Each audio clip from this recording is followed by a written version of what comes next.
अस्सलाम वालेकुम तालिब इल्म। बड़ी खुशी की बात है, आज फिर हम आपके सेकेंड ईयर के थर्ड लैंग्वेज सब्जेक्ट उर्दू निशाब में पढ़ेंगे। उम्मीद करता हूँ आप सभी अच्छे होंगे इंशाअल्लाह। ध्यान से सुनिएगा आप लोग। हम इससे पहले जो है उर्दू निशाब में हुरूफ तहज्जी पढ़ चुके हैं। हुरूफ तहज्जी में आपने पढ़ा जो इसकी जो टाइप्स होती है, किस्में होती है, वो हमने पढ़ी। इसमें हमने हुरूफ तहज्जी में तकरीबन 38 + 14 यानी 52 हुरूफ तहज्जी तादाद बताई थी। उसके अलावा हमने बात की थी खुशखत की भी, इमला की बात भी की थी मैंने आपसे। खुशखत इमला को मैंने इसलिए बोला है बार बार आपसे कि आप डेली उर्दू रीडिंग करिए। आप दर्जा शशुम, अफ्तुम, हश्तुम की किताबें पढ़िए। उनमें काफ़ी सारे लिखने के लिए, पढ़ने के लिए मटेरियल है, खुशखत है, इमला है। प्रैक्टिस कीजिए लिखने की।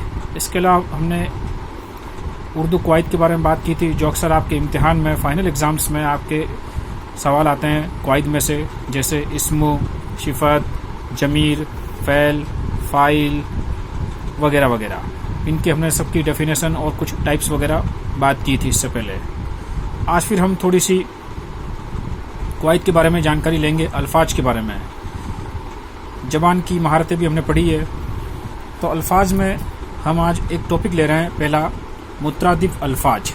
ध्यान से सुनिएगा और देखिएगा, क्योंकि उर्दू यही है कि आपको बोलना, आपका तलफ़्फ़ुज़, आपको पढ़ना लिखना अच्छे से आना चाहिए, पेपर आसान हो जाता है। मुतरादिफ अल्फाज, जिसको हम हिंदी में कहते हैं पर्यायवाची शब्द, सिनोनिम्स,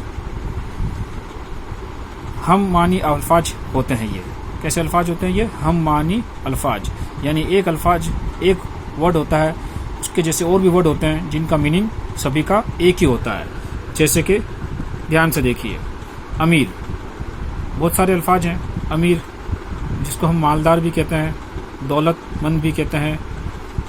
आसमान जिसको हम फलक और चर्ब भी कहते हैं। आँख, चश्मा भी कहते हैं इसको, और बस्र भी कहते हैं। आप जानते हैं बसरी। अभी एक बहुत ही मशहूर दुआ चल रही है जो कि कोरोना वायरस से बचाव के लिए है, जिसमें बशरी नाम आता है। अल्लाहुम्मा आफिनी फ़ी बदनी, अल्लाहुम्मा आफिनी फ़ी समई, समी यानी कान, अल्लाहुम्मा आफिनी फ़ी बसरी, बसरी यानी आँख, जो आप यहाँ देख रहे हैं सामने। ला इलाहा इल्ला अंता। तो इस तरह से हमें उर्दू अरबी के हिसाब से भी अल्फाज के मानी पता होने चाहिए, मुतरादिफ पता होने चाहिए, सिनोनिम्स पता होने चाहिए।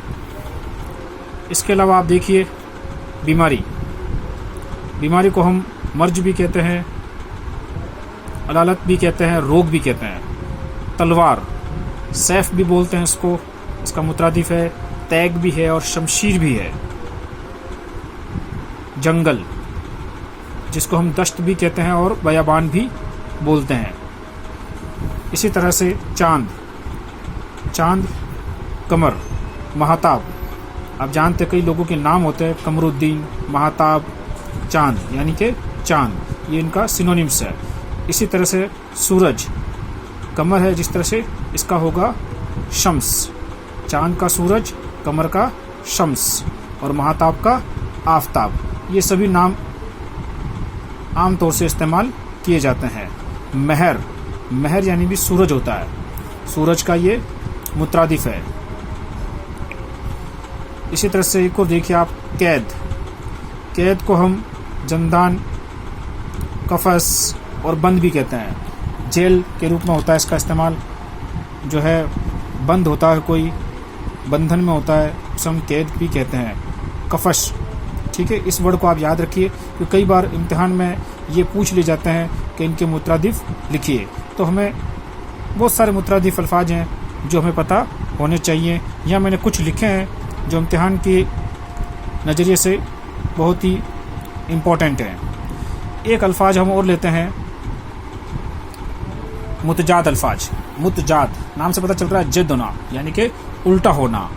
ऐसे अल्फाज जो मानी के एतबार से एक दूसरे के जद हो, उल्टे हो, विपरीत हो, विलोम हो। हिंदी में हम इनको बोलते हैं विलोम शब्द, यानी अपोजिट वर्ड।